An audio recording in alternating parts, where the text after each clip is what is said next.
toute la question des bénévoles. Bonjour et bienvenue dans cette émission spéciale dédiée au sein du Conseil régional de Rhône-Alpes, à l'hôtel de région, au Forum de l'éducation populaire et de l'engagement en Rhône-Alpes, organisé donc par la région Rhône-Alpes. Nous sommes en direct avec O2Zone TV, avec Expression, avec Couleur FM et puis bien d'autres médias du réseau Médias Citoyens pour essayer dans cette émission de faire au mieux possible le rendu, un retour sur ce qui s'est passé aujourd'hui. Ça va pas être facile parce que la journée a été très très riche. C'était une journée qui était organisée en atelier de réflexion. Je crois que vous êtes presque 200 voire plus à avoir participé à tous ces échanges. Tous ces échanges ont été organisés donc par la région, je le disais aussi par Kaléidoscope, une scope on a Yann qui tout à l'heure va nous en parler. Voilà, donc cette émission, elle est vraiment spéciale, je le disais, parce que aussi les médias citoyens, on est vraiment ravis que on parle autant aujourd'hui d'éducation populaire, parce que donc on est des médias citoyens, donc des médias d'éducation populaire. On attache une grande importance effectivement à ces processus d'acquisition de savoir, de partage des savoirs et des connaissances, de ces processus qui rendent les gens citoyens globalement. Mais nos invités le diront beaucoup mieux que moi. Mais en tout cas, voilà, sachez que cette émission a, je crois, beaucoup de sens pour nous à faire ici. On remercie énormément Leila Bencharif et le Conseil régional de nous avoir proposé de faire cette animation, une animation multimédia. On avait aussi un blog qui se faisait en direct, qui continue à se faire en direct à partir du Lyon Bondy Blog, le site du Lyon Bondy Blog. Ils sont assis avec l'équipe du réseau d'Esprit Critique. Ce sont des médias jeunes et très dynamiques sur Lyon. Voilà. Et alors, pour cette émission, nous avons différents invités. Elle va se passer en différentes phases. D'abord, une phase où, justement, Yann de Kaléidoscope, qu'on va présenter juste après, va faire un petit retour sur le processus mis en place par Kaléidoscope. Nous allons ensuite avoir le plaisir d'entendre Jean Bourriaud. Jean Bourriaud, qui est chercheur en sciences de l'éducation, spécialiste de l'éducation populaire, auteur de plusieurs ouvrages sur le sujet, qui était le grand témoin de cette journée. Et ça va être l'occasion, effectivement, pendant une dizaine de minutes, de nous faire un retour sur cette journée, peut-être tracer quelques lignes de perspective pour la suite. On terminera cette émission par, à tout seigneur, tout honneur, une conclusion par Leila Bencharif, qui est notre hôte, pour voir un petit peu, justement, peut-être quelle suite donner à ce forum politiquement aussi. Et puis, en attendant, je vais laisser la parole à Véronique Boulieu pour vous présenter, parce qu'entre deux, on va faire un débat avec différentes personnes que vous voyez autour de moi, qui sont des citoyens porteurs de projets sur leur territoire, porteurs de projets d'éducation populaire, et on aura plaisir à débattre avec eux, et puis aussi après avec le public, afin de partager tout ça. Alors donc avec nous aujourd'hui, nous avons Julie Pocot qui vient de Barcelone pour la structure Nexes. Nous avons l'association Remue Ménage avec Benjamin Garcia. Nous aurons Joris Darfin avec l'association Miette, qui est une association de la Maison de l'Initiative et de l'Engagement du Troc et de l'Échange. Et puis après, nous aurons d'autres invités qui vont se joindre à nous. Nous aurons Karsten Gierk qui vient d'Allemagne, qui vient de Tübingen. Il est journaliste, animateur dans une radio qui s'appelle Wunstwelle. Alors excusez-moi pour les accents un petit peu allemands. Alors, il s'appelle Karsten Gierke, il travaille à Wunstwelle. Voilà. Donc il sera avec nous pour nous apporter son témoignage, puisque c'est une radio qui est donc en Allemagne. Donc l'occasion de nous apporter un témoignage européen. Voilà, et alors on va commencer tout de suite par un retour sur la journée par donc Yann Crespel. Yann, tu es donc dans une scope qui s'appelle Kaléidoscope et qui était chargée d'animer cette journée et de mettre en place des processus afin qu'elle se passe pour le mieux, je crois. Exactement, on a eu le plaisir et la chance, on en parlait tout à l'heure, d'être en accompagnateur de la région dans l'organisation de ce forum sur l'éducation populaire. C'est bon. Pardon. C'est bon. s'il vous plaît, c'est bon. C'est bon, non, je me permets d'intervenir parce que moi, c'est bon, ça déborde là, c'est bon. Vous êtes gentil avec votre éducation populaire. Vous voulez que les gens se rencontrent, que ça partage. Mais venez dans mon bar, hein. Vous venez dans mon bar et dans mon bar, les gens se rencontrent. J'ai des vieux, j'ai des chômeurs, j'ai des jeunes. J'ai pas besoin d'organiser des assises de l'éducation populaire et tout le bastringue. On est où là? Non, mais on est où? Franchement, c'est n'importe quoi. C'est vraiment n'importe quoi. Et moi, les jeunes, quand ils viennent, les chômeurs, quand ils viennent dans mon bar, ils se demandent pas comment on va faire de la gouvernance, comment on va faire de la prise de décision. Ce qu'ils veulent, c'est comment ils vont payer leur loyer à la fin du mois. C'est ça qui les intéresse, les mecs. Alors, faut arrêter. Et puis, vous voulez que les jeunes s'engagent. Mais quand est-ce qu'ils bossent? Non, mais quand est-ce qu'ils bossent, les mecs? La France va mal, hein, je vous le dis. Hein. La France va très mal. Hein. Vous voulez du jeune? Vous voulez du jeune? Moi, j'ai attaqué à 16 ans, moi, mon boulot, moi. À 16 ans, moi, j'ai bossé dans mon bar. Tiens, tape, vas-y, tape, vas-y, n'aie pas peur, tape, allez. Alors, c'est pas costaud, ça? Dis-moi combien je peux faire de pompe, dis-moi. Non, mais vas-y, allons-y. Dis-moi, combien? Je te fais 10 pompes, moi, Alors, on va voir les jeunes. Voilà, tiens. On a dans le caleçon.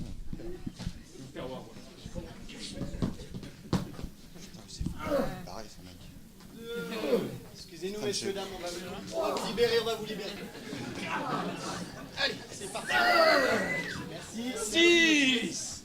Vous n'êtes pas bien réussi, merci. Elle est belle, la France.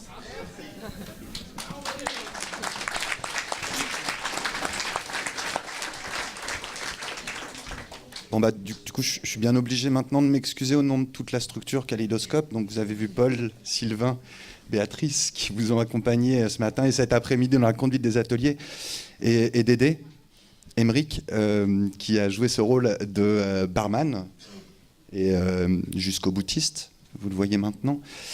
Pour vous dire aussi que les abdominaux de Émeric ne sont pas aussi costauds qu'il le prétend maintenant. Je l'ai testé là, je ne l'avais jamais fait avant. C'est une première, je suis très content de ça.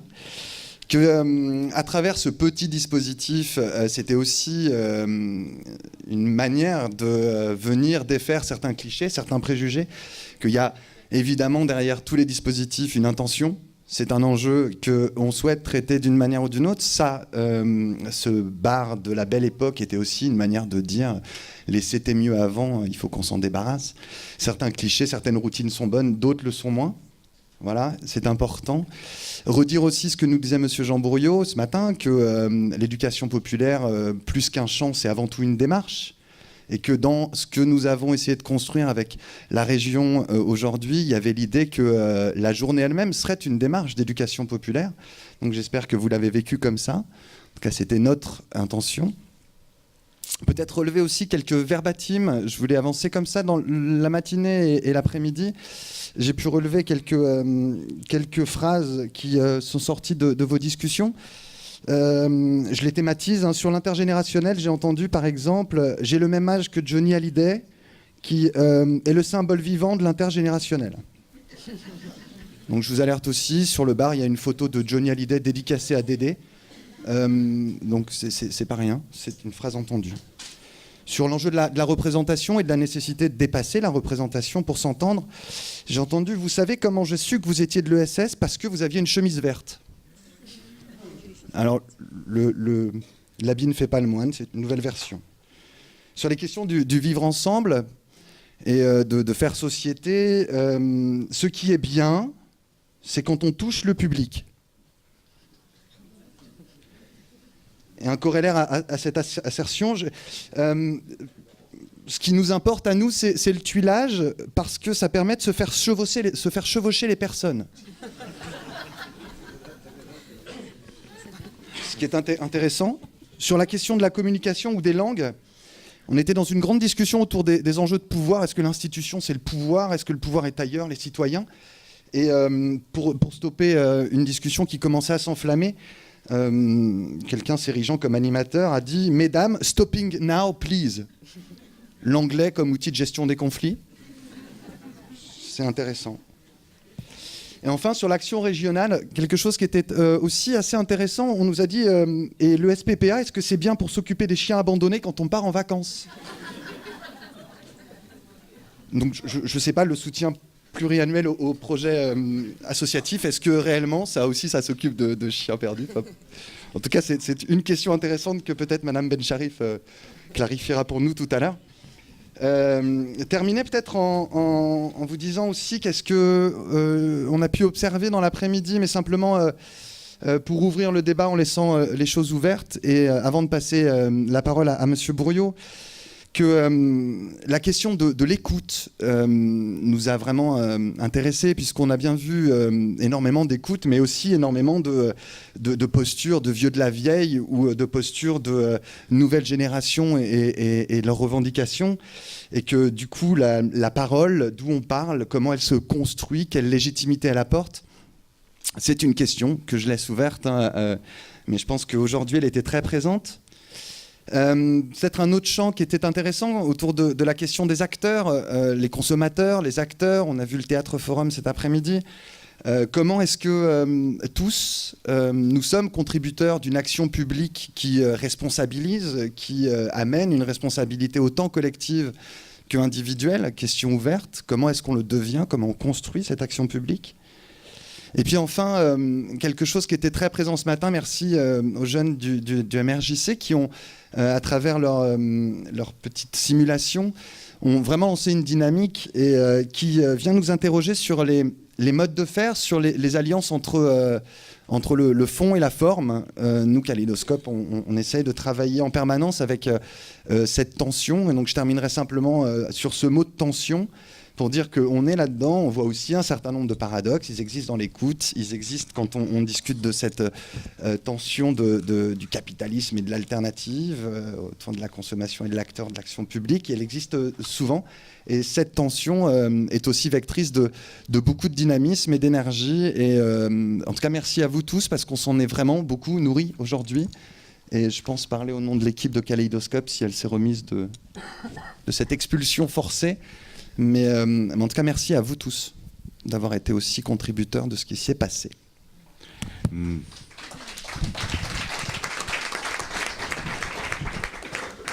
Merci beaucoup Yann pour ce compte rendu. Alors justement, tu parlais d'écoute. Quelqu'un était là pour écouter précisément aujourd'hui tout ce qui se passait. Alors il fallait avoir les oreilles partout, j'imagine, Jean Bourriaud, pour pouvoir faire un compte rendu maintenant de cette belle journée. Bon, alors ça va pas être une synthèse du tout, hein. Je vais juste reprendre quelques points que je vais essayer de prolonger. Alors il y a tellement de points que je vais juste être obligé de les citer, et si vous le souhaitez on reviendra dessus tout à l'heure dans la discussion. Juste avant, puisqu'on a eu une démonstration de Dédé, quand même vous dire que dans l'histoire de l'éducation populaire, les bars ont un rôle important. Au-delà du sourire, et qu'en particulier dans le mouvement ouvrier au XIXe siècle, beaucoup de choses se sont construites dans les bars. Et que par exemple, sur l'histoire de l'éducation populaire en Seine-Saint-Denis, on épluche les comptes rendus, alors ça s'appelait de la police, à la préfecture de police, dans les bars, puisque c'est là qu'ils espionnaient pour essayer de savoir ce que tramait le mouvement ouvrier. Voilà, donc c'est simplement pour dire, il n'y a pas de contradiction, au contraire, il y avait effectivement de la rencontre et même des projets de transformation sociale qui pouvaient se dérouler dans les arrière-salles des bars. Voilà. Alors ce matin, on a travaillé sur les constats. Enfin, j'ai fait beaucoup de trucs sur les constats. On ne va pas y revenir. Parce que je voudrais maintenant, c'est qu'on travaille effectivement sur l'avenir avec des pistes d'avenir, avec juste petit coup d'œil sur l'évaluation. Pour moi, la meilleure évaluation, c'est ce qui va se passer après. C'est-à-dire, qu'est-ce qui va se transformer dans les pratiques associatives? Qu'est-ce qui va se transformer dans les relations entre le conseil régional et les associations? La bonne évaluation, c'est ça. Pour moi, c'est vraiment ça l'essentiel. Alors, pour dire les quelques éléments que je vais apporter maintenant, donc d'une part, j'ai écouté les ateliers en essayant en gros d'être une demi-heure par atelier. J'ai été regarder un petit peu ce qui était affiché au fond. J'ai fait un mixte avec tout ça, auquel j'ai rajouté quelques éléments. Alors, je vais essayer d'y aller très vite. Des choses que j'aborde à partir d'un atelier, mais vous vous rendez bien compte que ça mange sur les autres préoccupations, c'est-à-dire qu'il y a vraiment des recoupements forts. D'abord, quelque chose qui, moi, m'a semblé essentiel et qu'il faudra sans doute reprendre dans des propositions, c'est comment rendre visibles les compétences sociales, les faire émerger, les mettre en valeur, toutes les compétences sociales des personnes avec qui on travaille. Alors, je dis volontairement les personnes avec qui on travaille pour ne pas nous enfermer à nouveau dans les jeunes dont je parlais ce matin, les personnes avec qui on travaille. Deuxième chose que j'ai relevée, c'est trouver les supports qui permettent d'être acteurs-auteurs Hein, donc trouver des supports. À chaque fois, il y a un support qui va nous permettre, avec les personnes avec qui on travaille, qu'ils passent d'une attitude quelquefois de consommation à une attitude d'acteur-auteur. Mais ça veut dire qu'on a bien dans la tête que les actions que l'on mène sont des supports et ne sont pas des objets. C'est-à-dire que, j'y pense, on a eu l'exemple du jardin partagé, enfin des jardins en général, on a eu l'exemple du théâtre forum, etc.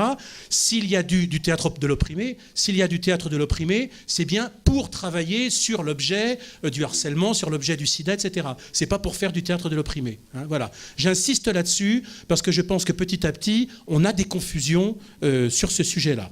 Et on a bien vu comment les jardins, c'était bien un support pour qu'il se passe un certain nombre de choses, et c'est bien affirmé et revendiqué comme ça.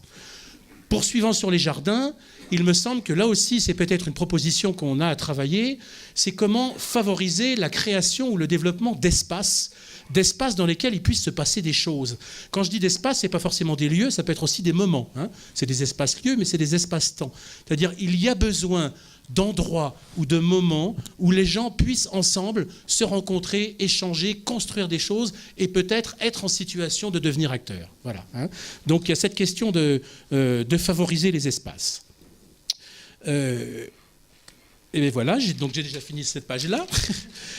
Alors, pour continuer, là j'arrive plutôt à ce qui était autour donc, des ateliers 2 et 5. Alors, en partant du MRJC, d'abord dire qu'effectivement, il y a toujours un choc quand il y a une rencontre avec le MRJC. D'abord parce que c'est un choc où beaucoup de gens sont surpris de la qualité de ce qui est proposé et de ce qui est proposé par des jeunes. Et quelquefois, en même temps, un décalage où on a du mal à comprendre ce qui se passe tellement c'est éloigné d'un certain nombre de nos pratiques. Ce que je veux dire, c'est que le fait que des jeunes soient en responsabilité salariée et en responsabilité élue et qu'ils soient organisés en tant que tels, le fait que tout ce travail s'appuie sur des équipes, sur des territoires et que c'est dans ces équipes, quel que soit là encore le support de l'équipe, que ce soit un travail sur le chômage, sur la désertification, c'est le principe même de l'équipe qui va permettre à des gens de faire un chemin d'où ils en sont à un autre endroit. Ces choses-là, quelquefois, on a du mal à les comprendre. C'est pour ça que je voulais insister là-dessus. Et du coup, sans faire de la pub au MRJC, je crois que ça vaut quand même le coup pour tous ceux qui se sentiraient un petit peu éloignés d'aller vérifier, d'aller voir sur le site de l'MRJC, d'aller rencontrer des gens du MRJC pour comprendre, parce que je crois qu'il y a des pratiques au MRJC, y compris en termes de formation des jeunes qui arrivent, parce que le fait qu'il y ait un renouvellement permanent, ça nécessite des formations régulières, dont bon nombre d'associations devraient, à mon avis, s'inspirer. Moi, j'ai essayé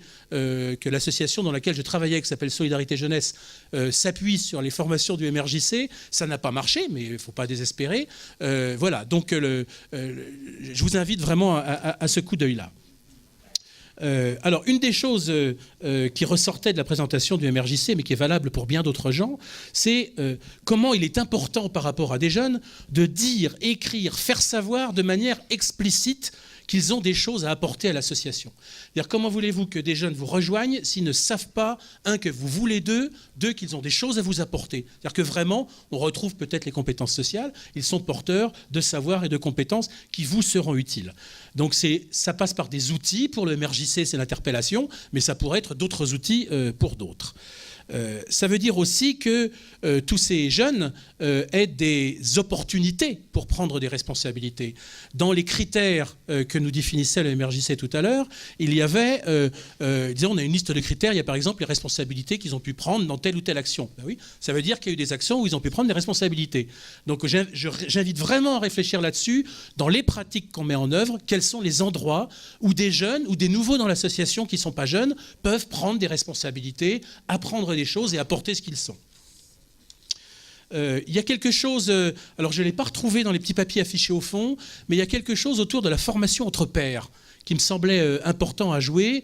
Je l'ai entendu dans un groupe, je ne sais plus lequel, mais il me semblait qu'il y avait quelque chose d'intéressant qui a été utilisé à divers moments, qui est porté par plusieurs associations présentes ici, et je crois que c'est quelque chose à revendiquer, favoriser la formation entre pairs, et également un autre aspect qui était dit dans le groupe, qui était favoriser la création de binômes entre des jeunes et des vieux, de façon à ce qu'il se passe aussi des choses, du dynamisme et du vieux savoir qui se mélangent, qui créent des choses. Comment réfléchir à des binômes, binôme trésorier, binôme responsabilité d'une action, binôme, etc.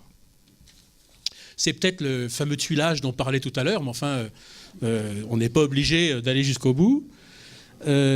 Alors, ensuite, il y avait la question qui était posée, qui est un petit peu une question recul, qui est mais comment on va c'est bien beau de parler de l'engagement des jeunes, mais comment on va faire pour travailler avec les jeunes qu'on voit jamais dans les dispositifs, qu'on voit jamais, etc. Moi, j'ai tendance à dire, mais si déjà on commençait à faciliter l'engagement des jeunes qu'on voit, avant de faciliter l'engagement des jeunes qu'on ne voit pas.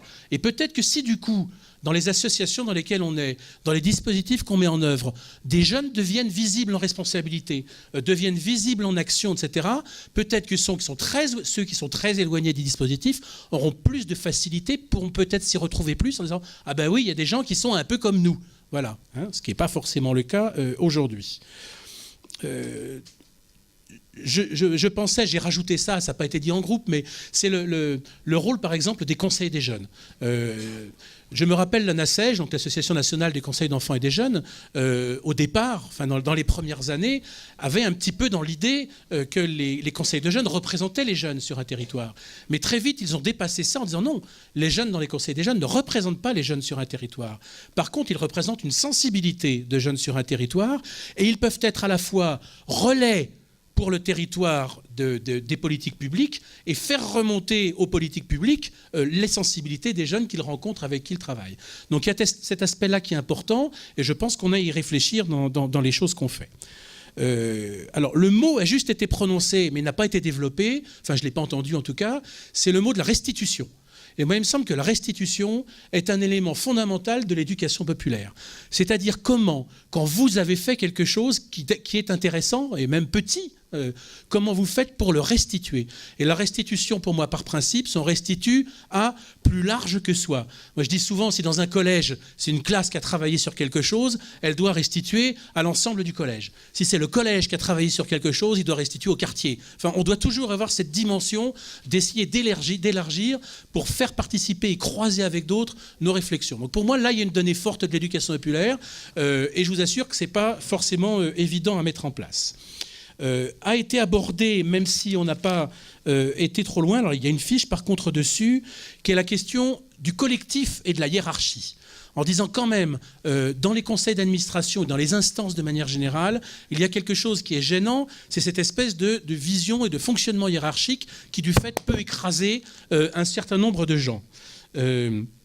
Donc, ça me semble important de fouiller cette question-là.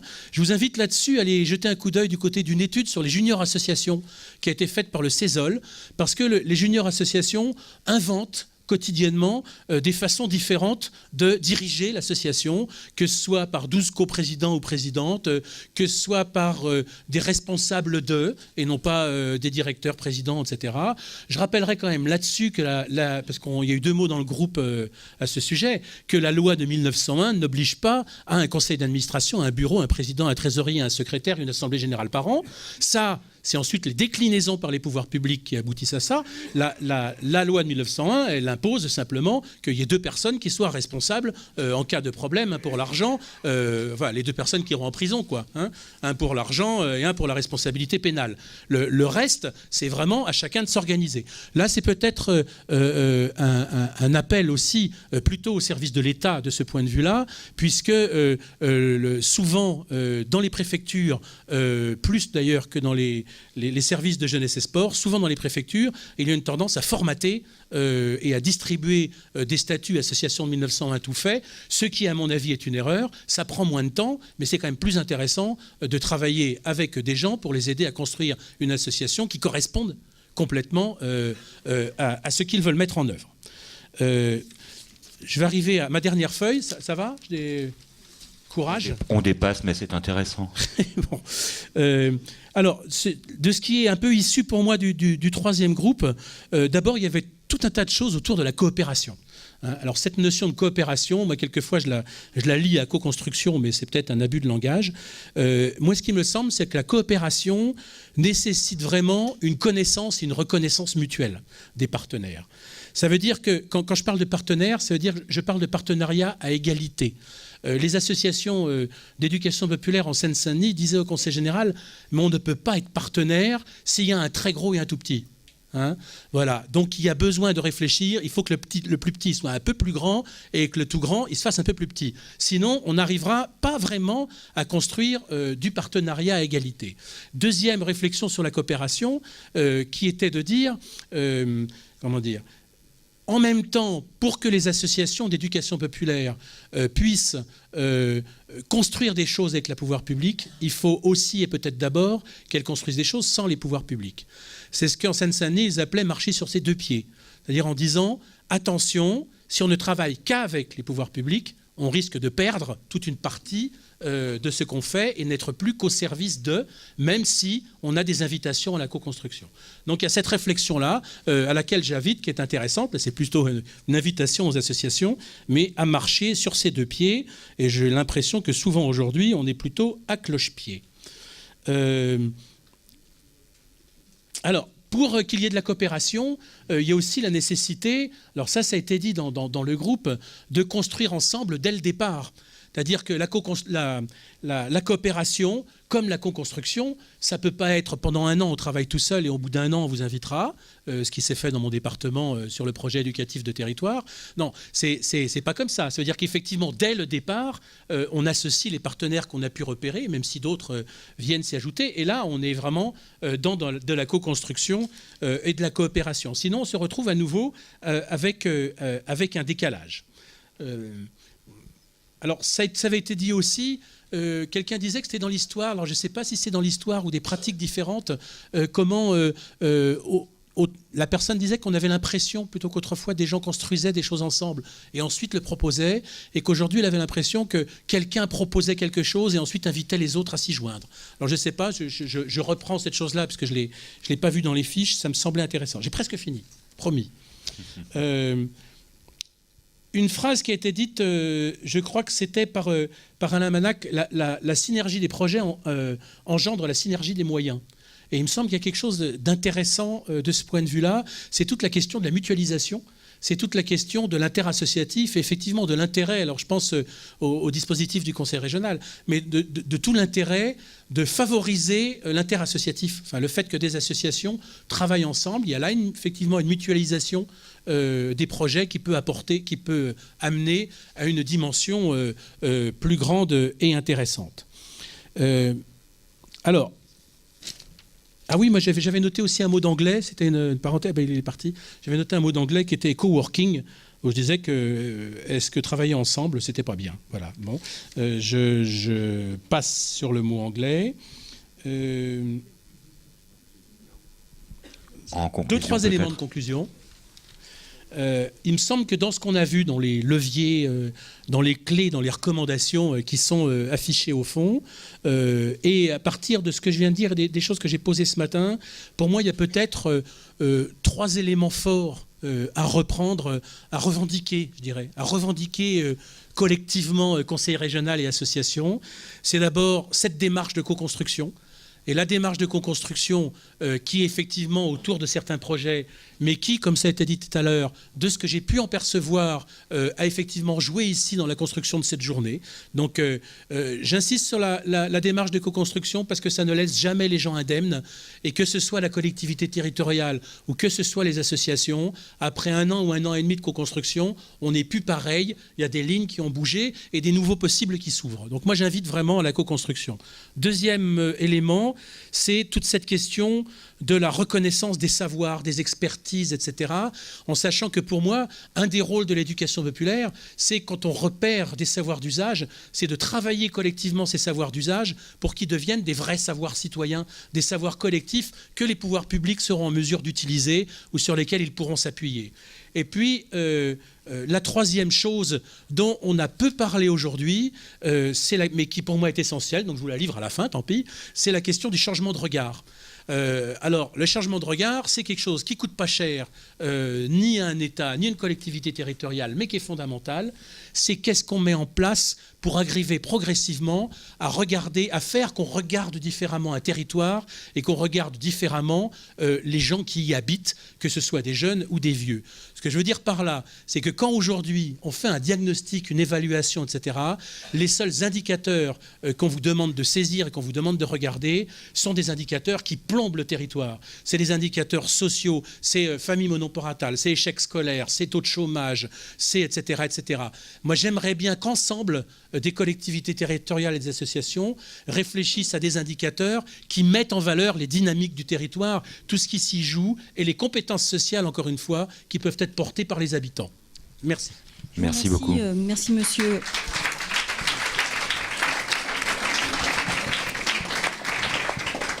Merci Jean Bourriaud. Alors avant d'entamer un débat, ce que je vous propose, c'est qu'on va vous présenter tous les acteurs autour de la table. Alors je vais commencer par Julie Poco. Donc comme je l'expliquais au début, elle vient de Barcelone en Espagne et elle représente l'association Nexes. Alors est-ce que vous pouvez déjà nous expliquer ce qu'est Nexes ? Oui. Bonjour, oui, donc Nexas, le nom complet c'est Nexas Interculturals de Joves per Europa, ça veut dire les liens interculturels des jeunes pour l'Europe. C'est une association de jeunesse qui a une dizaine d'années et qui travaille autour de la participation active des jeunes, donc faire que les jeunes fassent des projets, découvrent des nouvelles cultures, des projets et donc réfléchissent ensemble. On travaille beaucoup au niveau local et international, donc on développe aussi beaucoup la mobilité pour pouvoir aussi découvrir d'autres cultures, aller voir ce qui se passe ailleurs et revenir sur son territoire riche de nouveaux savoirs. Alors pour vous, une telle journée, qu'est-ce que cela représente ? Quelles expériences allez-vous rapporter ? Eh bien pour moi, déjà c'est aussi la richesse, la diversité de toutes les expériences qu'il y a. Et c'est vrai que c'était très intéressant de pouvoir comparer en fait les réalités ici, les réalités à Barcelone, et avec justement les similitudes, les différences, et notamment donc dans les moments de réflexion et de débat et d'atelier, mais aussi au niveau informel, de pouvoir un peu voir comment ça marche ici. Alors on va passer à l'association Le Remue-Ménage avec Benjamin Garcia. Alors est-ce que vous pouvez vous présenter ? Bonjour, bonjour. Avant de présenter Le Remue-Ménage, j'aimerais remercier ma maman. C'est fait, je ne l'avais pas encore fait à la radio, merci pour elle. Association Le Remue-Ménage, ce serait plus clair de dire café lecture Remue-Ménage. Alors monsieur nous a parlé de l'importance des bars dans les Duc Pop. Les fondateurs du café lecture y avaient aussi pensé, je pense. On a beaucoup d'intérêt, du coup on est sur une association qui porte un projet culturel autour du livre et de l'écrit, mais on n'est pas raciste à toutes les autres formes d'expression. Ça peut être du théâtre, ça peut être de la danse et tout un tas de choses, je ne vais pas vous faire la liste. Et on a aussi cette activité commerciale qui fait le lien entre toutes les structures qu'on accueille chez nous. On pourrait se définir comme un tiers-lieu, c'est-à-dire qu'on accueille d'autres associations, d'autres porteurs de projets qui interviennent chez nous, parce qu'on se retrouve sur des valeurs communes et qu'on a envie de partager leurs projets, qu'ils ont envie de le porter chez nous. On développe aussi nos projets à nous, qu'on porte dans nos murs, du coup au Café Lecture, mais aussi à l'extérieur. Je ne peux pas vous faire une liste de tout ce qu'on peut faire, mais ça va de l'intervention en milieu scolaire à de l'événementiel, type fête du livre, 20 ans de l'Écopole du Forêt. En tout cas, tout un tas de projets ou d'événements qui sont de près ou de loin liés à notre projet associatif et culturel. Alors, on rappelle que vous êtes situé à Saint-Étienne. C'est ça. Alors, est-ce que vous pouvez nous faire un petit compte-rendu, vous, de cette journée ? Qu'est-ce que vous en retirez ? Peut-être pourquoi je suis venu. Je suis un jeune de l'Éduc Pop. J'étais sur d'autres registres avant. Je voulais voir tout ce qui pouvait se porter dans la région, vous rencontrer. C'est peut-être le plus chouette sur ce genre d'événement. Pas comparer, c'est pas un mot que j'utiliserais, plutôt m'enrichir de ce qui peut se porter sur le territoire et voir quel croisement on pourrait avoir avec d'autres structures, ou plutôt que de chacun bosser dans son coin, voir les croisements qu'on pourrait effectuer et potentiellement avancer dans le même sens. On parle de co-construction, je suis pas fan non plus du terme, mais dans notre façon de procéder au remue-ménage, on porte une trame, on porte des valeurs.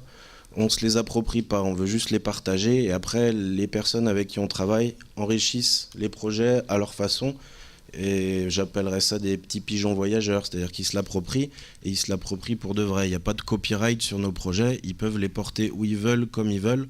Après, si c'est avec nous, c'est encore plus chouette. Merci. À côté de vous, donc Joris Darfin, qui vient de Miette, la maison de l'initiative de l'engagement, du troc et de l'échange. Alors expliquez-nous un petit peu votre association. Déjà, vous en avez dit pas mal avec le nom. Donc voilà, moi je suis militant bénévole à la Miette, qui est un projet collectif. J'ai tiré la courte paille, mais ça aurait pu être beaucoup d'autres gens qui auraient pu venir présenter le projet. Il y a plusieurs dizaines de personnes, soit personnes morales, soit personnes physiques, des associations et des gens qui ont participé à la construction de ce projet. Et finalement, là, là on fait une illustration de ce que peut donner ce que peuvent donner des initiatives jeunes et moins jeunes sur des territoires, mais on n'est pas une génération spontanée, on est une illustration parmi d'autres d'un mouvement, d'un processus d'éducation populaire.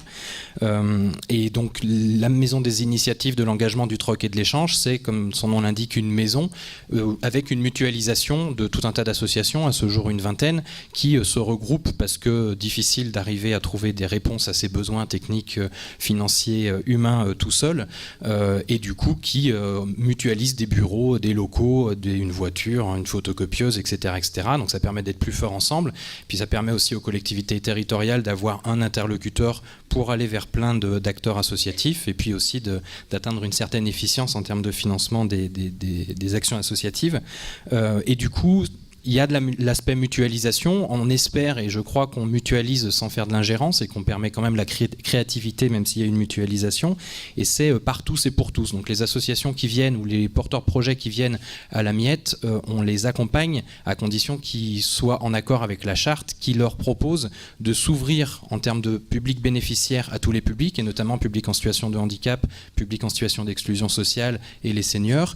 Et en plus, par tous, parce que tous ces publics-là, on essaye d'accompagner les associations pour que ces publics soient accueillis sur de l'engagement, que ce soit sur des commissions de travail, sur du bénévolat, sur du conseil d'administration, etc.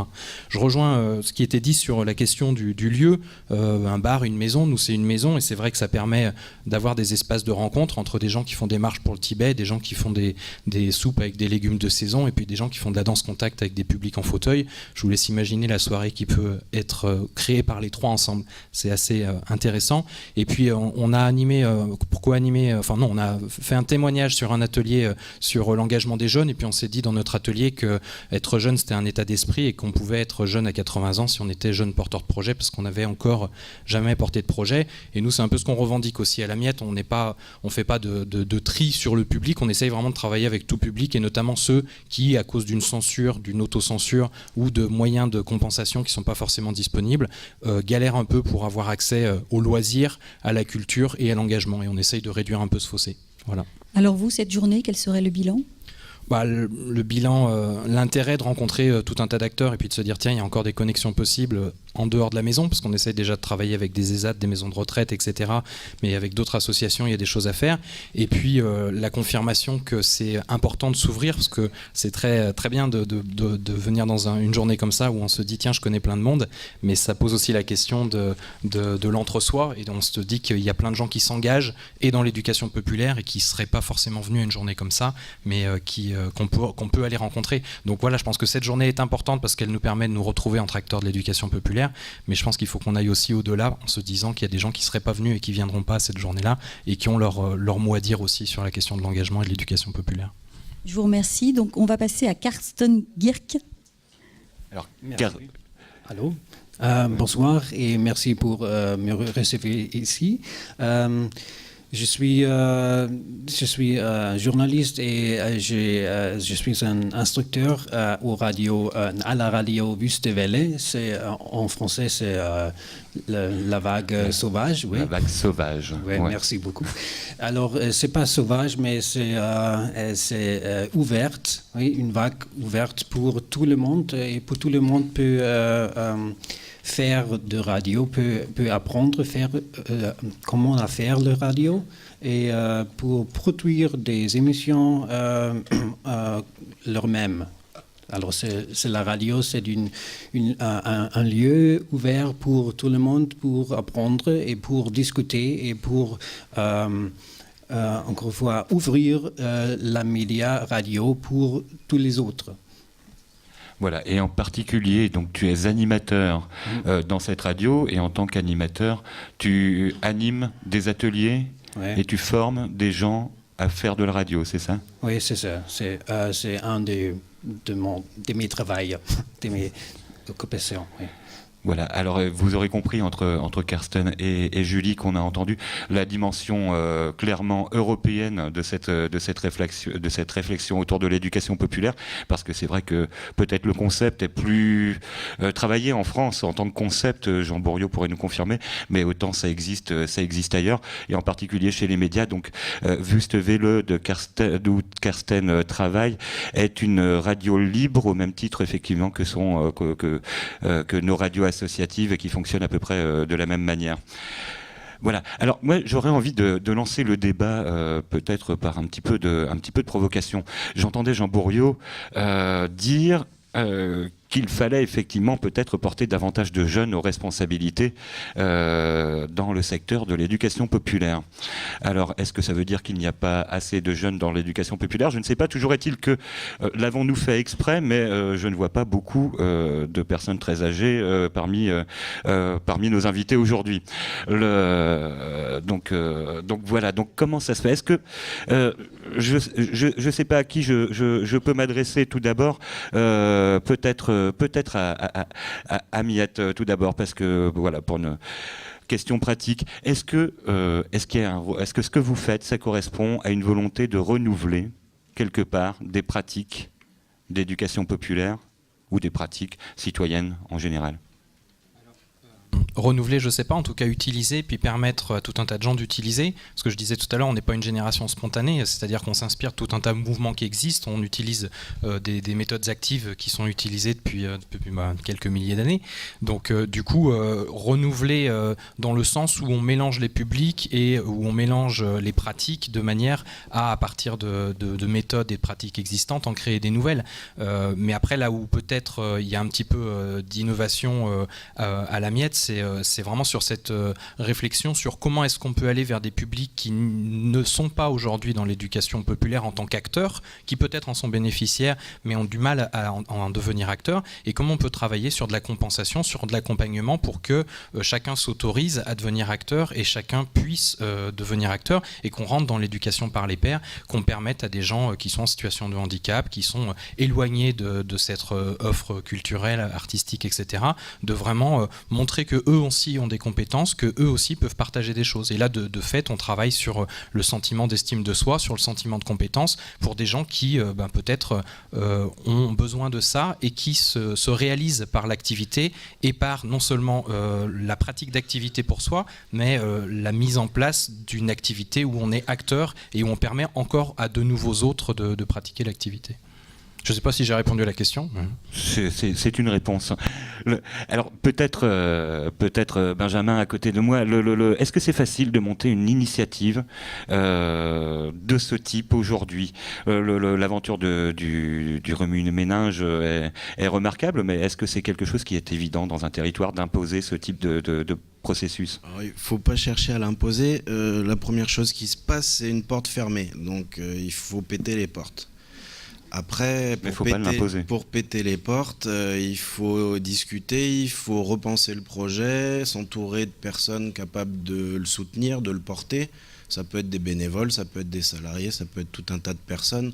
Après, il faut savoir pourquoi on s'y engage et il faut être prêt à suer un petit peu pour défendre les valeurs ou les grands enjeux qu'on a envie de porter. Du coup, je ne sais pas si je réponds. Mais la question était intéressante. Alors, c'est compliqué à faire. Le remue-ménage existe depuis 5 ans. Il y a eu des hauts et des bas. Là, je ne vais pas parler de situation de crise ou de contexte économique morose, mais il s'agit bien de ça. C'est compliqué au quotidien. Nous, on est 3 salariés, pas mal de bénévoles, une trentaine, près de 1000 adhérents qui portent le projet chacun à leur façon. Et un CA plus qu'actif, ça aide à être un peu plus serein. Après, j'ai remercié ma maman, il y a d'autres personnes à remercier, mais la région qui nous aide quand même beaucoup, la ville de Saint-Étienne, pas suffisamment, mais je vais pas parler de toutes ces personnes-là. L'idée, c'est de s'entourer de personnes impliquées. À défaut d'avoir des financements, il faut des partenaires qui sont prêts à s'engager avec vous physiquement. Alors là, pour le coup, Saint-Étienne, c'est une des villes les plus propices aux relations entre associations ou entre personnes. Il y a un lourd passé et un lourd passif, associatif, culturel, d'entraide, et il faut le reconstruire parce qu'il a été bien attaqué pour diverses raisons, mais il se reconstruit doucement mais sûrement, je ne suis pas inquiet. Très bien, merci. Et alors peut-être voir comment ça se passe un petit peu à Barcelone. D'abord, effectivement, l'idée de travailler de manière participative avec les jeunes, et puis cette idée de les mettre en contact justement dans des actions de coopération internationale. Est-ce que vous vous situez d'emblée dans le secteur de l'éducation populaire et voilà pourquoi, dans quel objectif et qu'est-ce que ça vous apporte? Et est-ce qu'en Espagne aujourd'hui, qui connaît une situation particulière, ça a un sens aussi particulier? D'accord. Ça fait beaucoup de questions. En même temps. Nous, oui, on se situe vraiment dans une démarche d'éducation populaire, mais l'appellation éducation populaire, on ne l'utilise pas du tout. Donc je l'ai vraiment découvert un peu en parlant aujourd'hui et en écoutant un petit peu tout ce que font tout le monde. On s'est dit, ah bah oui, c'est complètement de l'éducation populaire qu'on fait. On va pas vraiment appeler ça de l'éducation populaire. On a plusieurs noms. On va l'éducation non formelle. Ils appellent l'éducation lieura. Ça serait dans le tiempo libre, de temps libre. Donc il y a différentes appellations. Donc la définition, elle regroupe peut-être pas exactement les mêmes personnes. Il y a des structures donc d'aide. Il y a du travail coopératif, interassociatif. Et on a du soutien. C'est vrai que oui, il y a quand même une difficulté aujourd'hui qui est quand même très flagrante, c'est qu'avec la crise et notamment les difficultés des institutions publiques, les associations se retrouvent un petit peu dans une situation assez difficile. Au niveau soutien, au niveau économique, au niveau des subventions qui sortent pas ou qui ont été supprimées ou qui sortent avec des budgets bien moindres. Donc ça, c'est une réalité pour tout le monde. Parallèlement, ce qu'on a vu, c'est que ça va développer aussi d'autres initiatives, peut-être ce qu'on disait aussi, un peu marcher sur ses deux jambes. Et donc, les associations vont essayer de trouver des nouvelles idées, de travailler plus ensemble, de mutualiser. Et ça va créer aussi... y a beaucoup de créativité qui se crée quand on enlève les fonds, en fait. Voilà. Voilà un message politique très fort. Non, il ne faut pas enlever les fonds, tout à fait. Mais, merci beaucoup. Voilà qui va réjouir beaucoup de politiques, effectivement, de l'entendre. Peut-être, alors on est très très très en retard, effectivement, sur le temps. On aimerait aussi qu'on ait le temps de prendre voilà, la possibilité des échanges avec vous, parce que peut-être vous avez des questions. Les nôtres ne sont pas forcément toujours les plus pertinentes. Donc j'aimerais que vous puissiez poser quelques questions. On va venir parmi vous avec les micros. Et puis si vous souhaitez intervenir. En attendant peut-être que vous nous fassiez signe, je vais demander à Jean Bourriaud voilà, un tout petit retour sur cette situation. L'éducation populaire, finalement, ça existe partout, mais il n'y a qu'en France qu'on la formalise comme ça? Ouais, alors, le terme éducation populaire est utilisé dans d'autres pays, mais pour faire quelquefois d'autres choses. Par contre, il y a beaucoup de pays où on fait de l'éducation populaire et où on l'appelle autrement. Voilà. Mais c'est vrai qu'aujourd'hui, toutes les réflexions qu'il y a sur le pouvoir d'agir, ou les réflexions qu'il y a, je pense en Amérique latine, autour de capacitation, toutes ces choses-là, on est vraiment sur des formes d'éducation populaire qui est de construire avec les gens, quoi. Vraiment toutes les démarches de construction avec les gens autour de l'émancipation, de la transformation sociale. Après, j'allais dire, peu importe le mot qu'on met derrière, moi j'aime mieux qu'on y retrouve le couple valeurs-pratiques dont je parlais ce matin et qu'on l'appelle autrement, plutôt que de l'appeler éducation populaire et de ne pas trouver le couple valeurs-pratiques. Merci. Bon alors, visiblement, vous n'avez pas beaucoup de questions. Il faut dire que c'était une journée très chargée et tous nos cerveaux sont bien fatigués. Et puis en plus, on a envie d'être dehors. Il fait très beau. Alors par contre, moi, je vais forcer la participation du public, du coup. Je vois du coin de l'œil Alain Chabrol qui sourit. Alors Alain Chabrol, il a une particularité, c'est qu'il est vice-président de la région Rhône-Alpes, délégué à la santé et à l'environnement, si je ne me trompe pas. Et du coup, ça me fait penser, il y a un lien quand même très fort entre l'écologie et l'éducation populaire, non ? Ouais, alors c'est vrai, moi je profite d'abord de l'occasion pour féliciter Léla, Emeline aussi, puis tous les services de la région pour cette manifestation. Et effectivement, le pont entre l'éducation à l'environnement et au développement durable, il est tout naturel. Et les dernières assises se sont parfaitement inscrites dans l'éducation populaire, tout au long de la vie, tout public, avec des belles conclusions d'ailleurs, hein, puisque création d'un espace européen de concertation sur l'éducation à l'environnement et au développement durable, renforcement de l'espace régional, et puis surtout, lors de la prochaine conférence environnementale à l'automne 2013, conformément à l'engagement de Madame Bateau, mais ce qu'on a préparé n'y est pas pour rien, l'éducation à l'environnement et au développement durable sera une des thèmes prioritaires de cette conférence environnementale. Moi, je voudrais dire que aussi, c'est des valeurs communes qui nous portent. C'est très important quand on dit c'est pour un monde équitable, solidaire, responsable. C'est pour aussi favoriser les changements dans les représentations et modes de vie. Ça me semble très important. Et puis, moi, j'ai très apprécié ce qui a été dit tout à l'heure, puisque parmi les conclusions, au titre de la mobilisation collective, il y avait bien l'aspect de co-construction et de mutualisation. Et le deuxième point aussi, dans la capacité à agir, c'était à partir de savoirs collectifs. Donc je voulais souligner ces convergences de conclusions de nos échanges. Et puis ne pas oublier que les assises, c'était ouvrir le regard, et donc le changement de regard, et pour les champs des possibles. Et puis surtout, on a beaucoup travaillé, et vous l'avez évoqué aussi, on a beaucoup travaillé pour un nouveau projet éducatif pour la société, en ayant bien conscience qu'il fallait qu'on s'adapte notamment vis-à-vis des jeunes vers en fait les nouvelles envies et les nouvelles volontés d'implication. On en parlait tout à l'heure, qui ont complètement changé par rapport entre guillemets à notre génération. Donc on doit avoir en tête aussi la nécessité de créer l'envie et le plaisir. Ça me semble aussi très important. Et puis un petit clin d'œil, puisque j'étais avec Pierre Rabhi hier soir à Nonay pour un débat sur la biodiversité. On travaille beaucoup d'une manière ou d'une autre sur la prise de conscience. Et il disait, lui, non, on travaille ensemble pour l'élévation de conscience. Merci beaucoup Alain Chabrol. Donc voilà, alors je vous explique, je vais prendre la parole 2 minutes pour qu'on me cadre et que Leila Bencharif puisse nous rejoindre sur le plateau, tranquillement, sans passer devant les caméras. Et puis aussi, j'aimerais demander peut-être une dernière fois à Karsten Gierke. Ah, une question, oui. Oui. Voilà, moi je m'appelle Saïd Kebouche, donc je représente une petite association qui est sur l'agglomération lyonnaise et qui travaille plus particulièrement à Vaux-en-Velin, qui s'appelle Espace Projet Interassociatif. Alors c'est vrai que la question de l'éducation populaire, c'est une question qui se pose, je dirais, notamment dans les quartiers populaires. Parce que de fait, tout le monde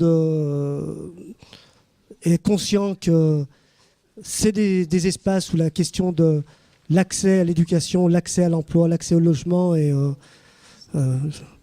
l'accès à la culture est une question importante. Et aujourd'hui, moi j'étais content de voir qu'il y avait beaucoup de structures qui sont bien organisées, etc. Mais je voudrais qu'on ait une pensée quand même, et tout à l'heure ça a été dit, sur les très petites associations. Les très petites associations qui, elles, ne fonctionnent pas du tout avec des fonds publics, fonctionnent essentiellement en étant basées sur du bénévolat, et qui auraient eu peut-être des choses à nous apporter et à nous transmettre en termes d'actions, d'activités, de projets qu'elles portent elles, au quotidien, avec des tout petits moyens, souvent avec des bouts de ficelle, mais qui sont toutes souvent basées sur la question de la transmission. Et je crois que la question de la transmission de la mémoire était quelque chose qui ici n'est pas, à mon sens, fortement apparu dans les ateliers qu'on a fait aujourd'hui. Voilà, tout simplement. Merci beaucoup. Mais je vais proposer à Jean Bourriot de reprendre la parole peut-être pour répondre à ces deux interventions, en vous annonçant d'ores et déjà qu'on va dépasser les temps et on aura quand même le temps pour la conclusion de Leila Bencharif parce qu'on dépassera. Oui, donc je voulais déjà réagir simplement parce que j'avais entendu effectivement Conseil régional environnement et santé et que tu as repris environnement et moi j'avais envie de reprendre santé parce que je trouve que c'était intéressant de ne pas oublier qu'il y a tout un tas de champs justement avec lesquels il y a des croisements possibles avec l'éducation populaire et en particulier la question de la santé. Enfin, simplement pour dire qu'il ne faut pas oublier que par exemple ce sont les malades du sida qui ont été dans les premiers à construire un savoir sur leur maladie qu'ils ont apporté à la recherche pour essayer d'apporter des solutions. Donc ça, c'est des choses extrêmement intéressantes, que des organismes comme les comités départementaux d'éducation à la santé se revendiquent d'éducation populaire. Donc ça, je trouve que c'est intéressant aussi. Et puis, je pense qu'aujourd'hui, par rapport à toutes les problématiques de dépendance des personnes âgées, par exemple, je pense à un exemple en Seine-Saint-Denis, qui est la Maison des Baba Yaga, qui vient de se créer. Mais on est vraiment sur une démarche d'éducation populaire menée par 19 femmes de 75 à 85 ans, qui revendiquent le fait de se gérer ensemble dans une sorte de foyer-logement qu'elles autogèrent. Et comme elles disent, c'est autogestionnaire, écologique. Et il y a un troisième terme que je ne connais pas. Mais juste pour dire, voilà, c'est intéressant aussi de réfléchir à toutes les combinaisons possibles, à une démarche d'éducation populaire dans le domaine de la santé, ça me semble assez riche. L'éducation populaire, c'est pas un secteur, en fait, c'est une démarche transversale. Voilà, c'est vraiment une démarche, et je crois qu'on a tous l'effort à faire pour l'interroger dans des domaines qu'on oublie, enfin, celui du logement, celui de la santé, enfin, c'est tous ces éléments-là, on les oublie toujours, alors que l'éducation populaire peut être une démarche qui, justement, met l'ensemble des personnes concernées en situation de participer à la résolution des problèmes qu'ils vivent. Alors quelquefois en nous bousculant, même souvent en bousculant, mais c'est pas le moins inintéressant. Alors merci beaucoup Jean Bourriaud. Alors je suis désolé, on continuerait très volontiers à parler parce qu'on a encore plein de questions à vous poser, etc. Mais on a beau être associatif, on essaye quand même de tenir des formes. Hein. Alors c'est l'heure de la conclusion, la conclusion de l'ensemble de cette journée. Je vais laisser le micro à Leila Bencharif, donc elle est vice-présidente du Conseil régional. Mais ici tout le monde le sait puisqu'elle organise cette journée.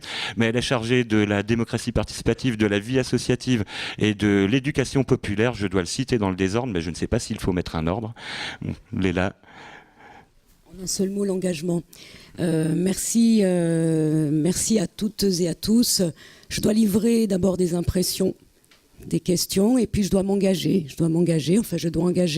le Conseil régional de Rhône-Alpes, déjà dans sa volonté à continuer à promouvoir ce type de rencontres, et puis le travail d'une collectivité territoriale comme la région comme le Conseil régional de Rhône-Alpes, c'est aussi de fabriquer l'action publique au service du progrès social. Alors un peu dans l'ordre, moi j'ai d'abord j'ai piqué au vol quelques phrases, je les anonyme. Quelqu'un m'a dit tout à l'heure, un militant bénévole, ces échanges sont importants car ils nous obligent à aller au bout de nos retranchements. Et j'ajouterai, et j'espère d'en sortir.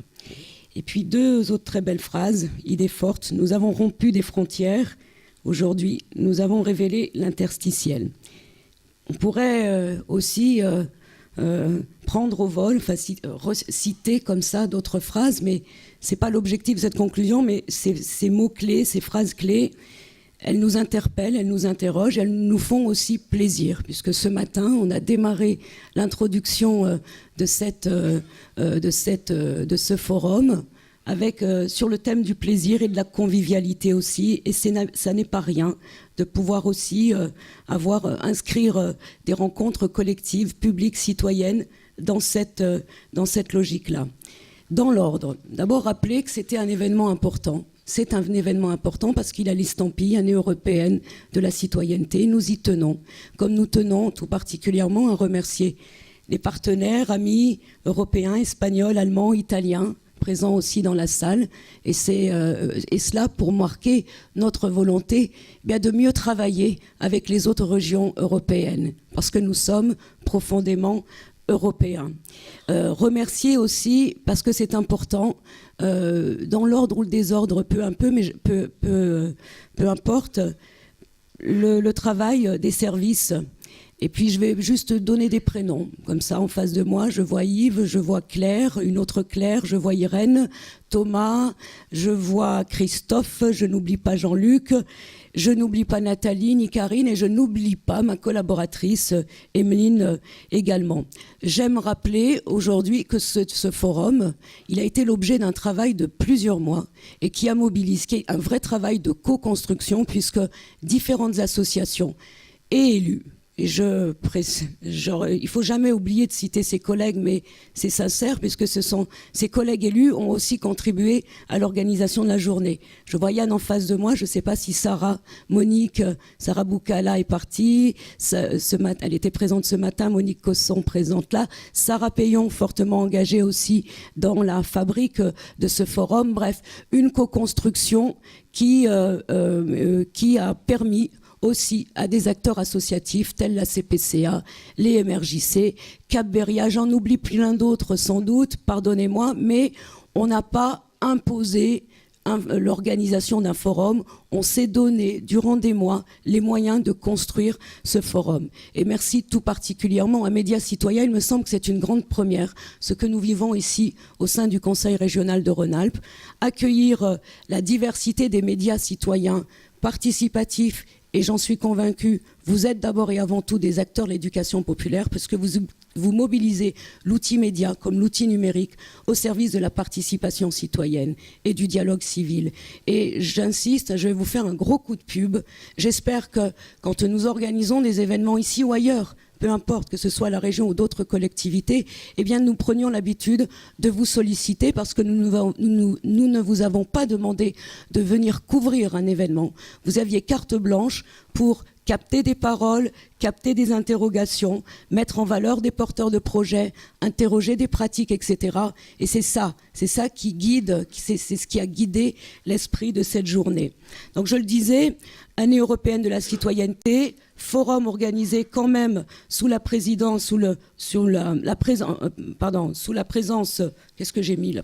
d'honneur, excusez-moi, de Madame la ministre Valérie Fournéran. Et il était bien évident pour nous, Conseil régional de Rhône-Alpes, de faire écho à un ministère qui affiche de plein droit l'éducation populaire, qui inscrit l'éducation populaire, c'est essentiel pour nous.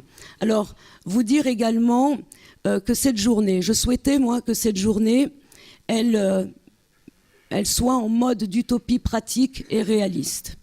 Je souhaitais également que cette journée permette de valoriser, je l'ai dit, la diversité des pratiques, d'interroger et de valoriser la diversité des pratiques de l'éducation populaire, mais aussi et surtout, c'est important, de mettre des actions derrière les mots que sont l'éducation populaire. Alors, mot MOTS ou MAUX, ça, c'est l'affaire de tous, à vous de voir, mais ce qui était vraiment important, c'était de mettre en acte, mettre en action, mettre en pratique le monde de l'éducation populaire. Et je le dis d'autant plus facilement parce que ça a été rappelé ce matin, encore cet après-midi.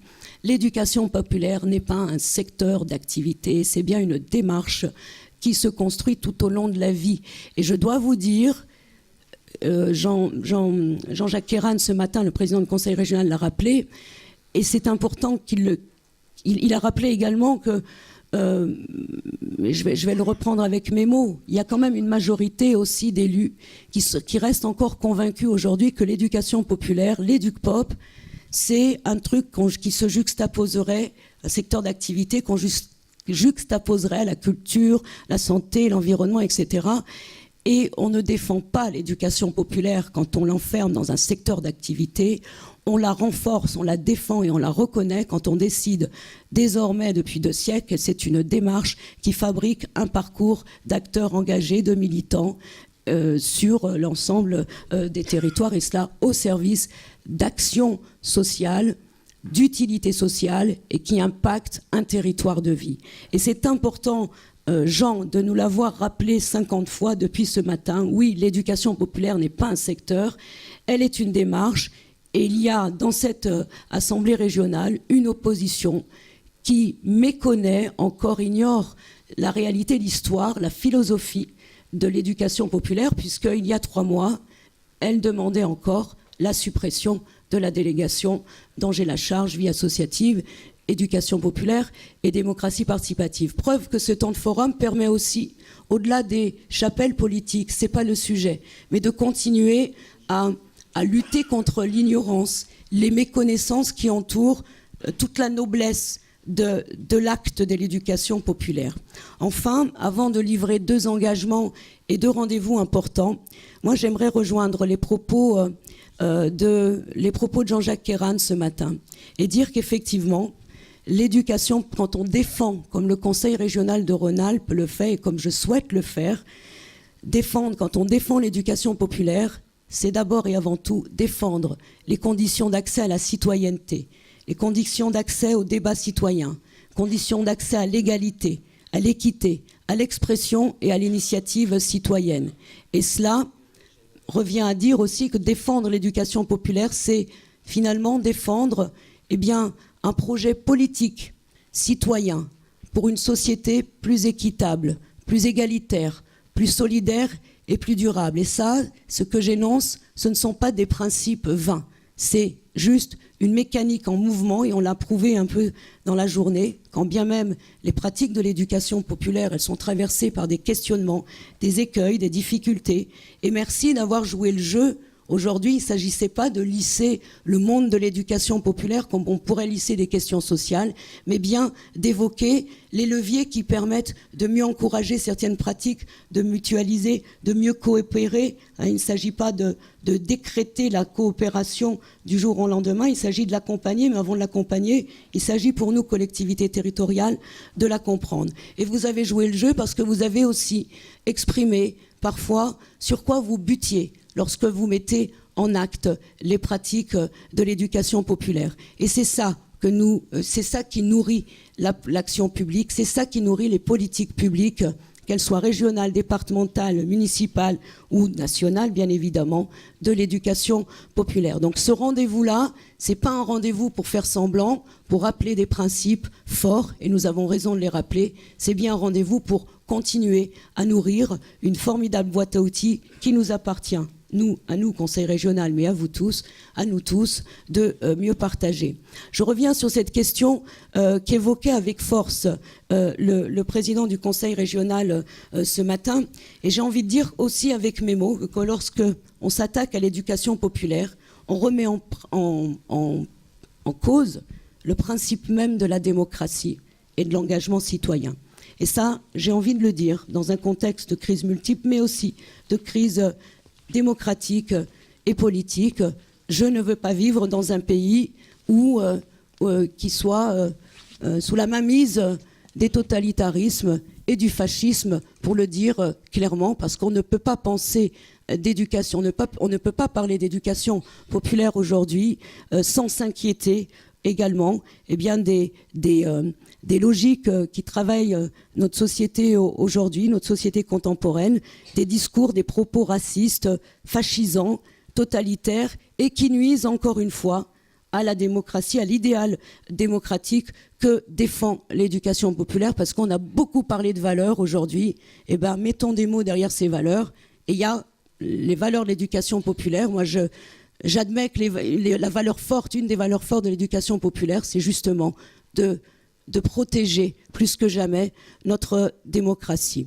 Enfin, je dois livrer, en bonne élue que je suis, je dois conclure en livrant deux engagements et 2 rendez-vous. Première chose, on a parlé de boîte à outils finalement pratiques. Alors on a présenté des pratiques de l'éducation populaire. Il ne s'agit pas pour nous de les enfermer dans une boîte à outils et de ne les pas partager, en sachant qu'une boîte à outils, par définition, elle a pour vocation à être renouvelée, interrogée, etc., enrichie. Donc je m'engage, au titre du Conseil régional, à créer les conditions de fabrique de cette boîte à outils. L'idée, c'est pas d'empiler les pratiques les unes et les autres, on ne va pas les archiver, on va identifier ces pratiques, on va mieux interroger leurs usages, et après on va se dire à quel moment cette boîte à idées, d'abord, elle permettra de mieux valoriser les pratiques des acteurs militants, associatifs, qu'ils soient bénévoles ou salariés. Que cette boîte à outils, elle nous dira 2 mots pour faire écho à ce que tu disais, Jean, sur finalement comment les pratiques de l'éducation populaire et citoyenne participent au développement des compétences psychosociales, civiques, relationnelles des jeunes et des moins jeunes. Ça, c'est important. De la même façon, cette boîte à outils d'échange, cette boîte d'échange et de pratique, elle permettra aussi d'interroger la question de la restitution. Et je suis sensible à ce que dit un des responsables de l'association EPI à Vaux-en-Velin. il faut faire trace, il faut transmettre, mais transmettre quoi? Et au service de quoi? Et je suis ravie d'avoir entendu la remarque de Saïd Kebouche, pour le nommer. Et si l'éducation populaire, elle contribuait aujourd'hui à mieux faire reconnaître une société, un pays, un territoire cosmopolite? C'est ça qu'il y avait implicitement derrière la question de l'EPI, me semble-t-il. Et que les outils de l'éducation populaire, eh bien, ils contribuent aussi à faire trace, à transmettre la mémoire, à la construire, et une mémoire dans laquelle, mémoire collective, une histoire collective et un présent collectif dans laquelle, eh bien, les personnes ne se sentent exclues d'une société.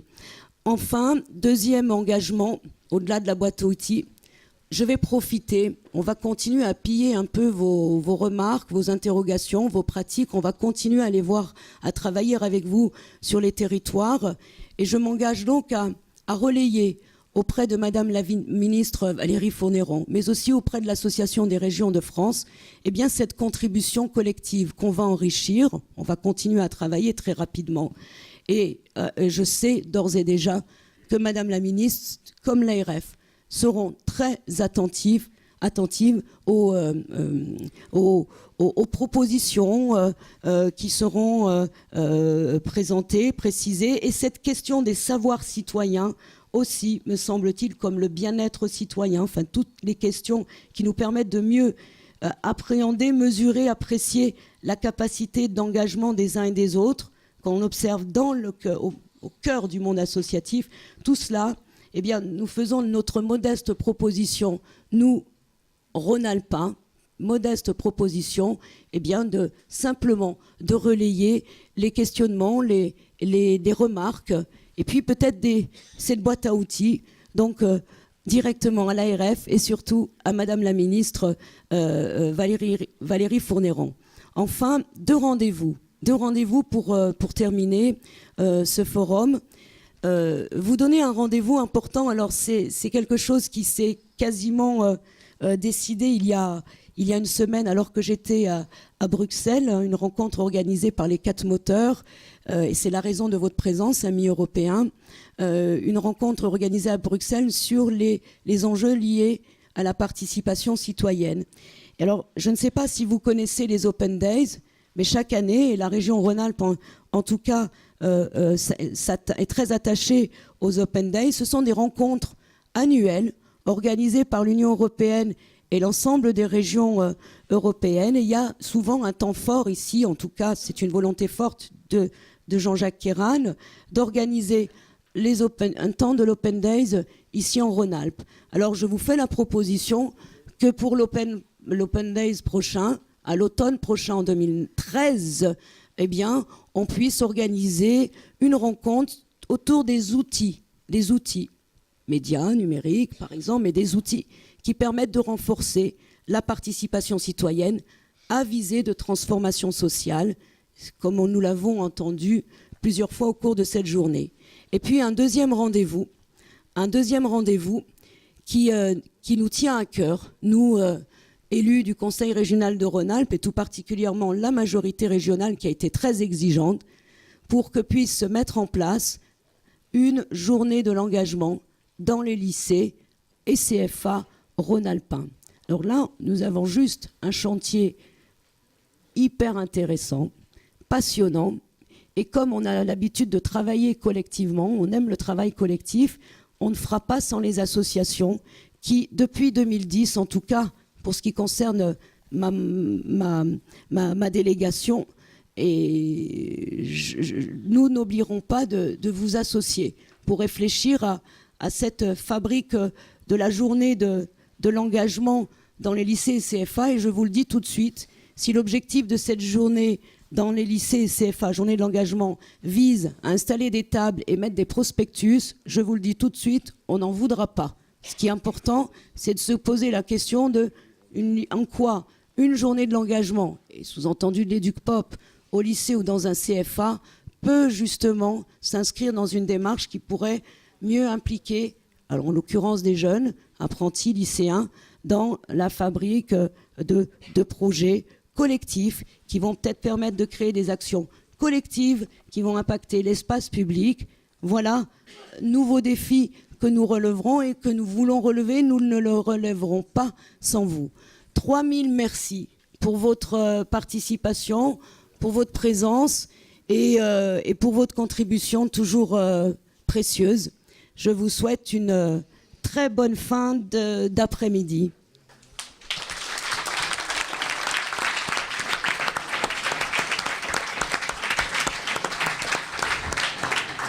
Merci Léla. Donc pour terminer, moi aussi j'ai des merci à donner. D'abord merci à vous tous.